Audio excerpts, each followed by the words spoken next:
Welcome back. Remember this slide? I told you that we're going to wait until we set up our developer environment. And up until now, we've been using a browser to run our Python code. But we want to be professional developers. And professional developers use professional tools. In our case, these are the main ones in the Python community right now. We have the terminal or command prompt, if you're on Windows, to run quick Python scripts. And we've seen this before.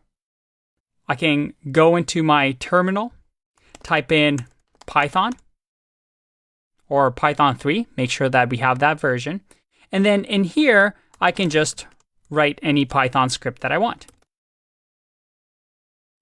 I enter it, and I just run these simple scripts, and I can just exit like this. This is used for just quick testing, but most of the time, you're not going to see professional programmers use this method very often. Instead, most of the time, we use something like code editors or IDEs. Now, nothing's preventing me from writing Python code in, let's say, a Word document, a Google Docs, or a text file. But the problem with that is that, well, it just looks like text. And when you make a spelling error, when you write improper syntax where it's not Python code, if I just write it in a Word document, it's not going to tell me any information.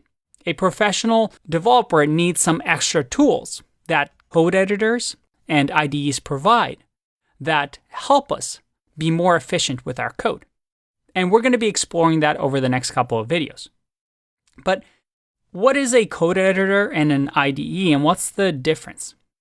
We're actually going to show you how each of these work, but a simple rule is that code editors are lightweight.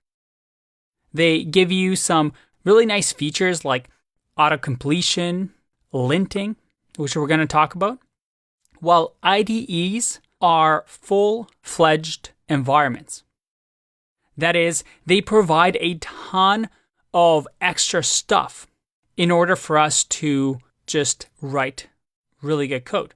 Because of that, they tend to be bigger. You have to download a large file size, but they come with a lot of things like auto-completion, debugging, code formatting, unit testing, code snippets, so on and so forth, versus code editors where you have to just install bits and pieces and kind of create your own environment.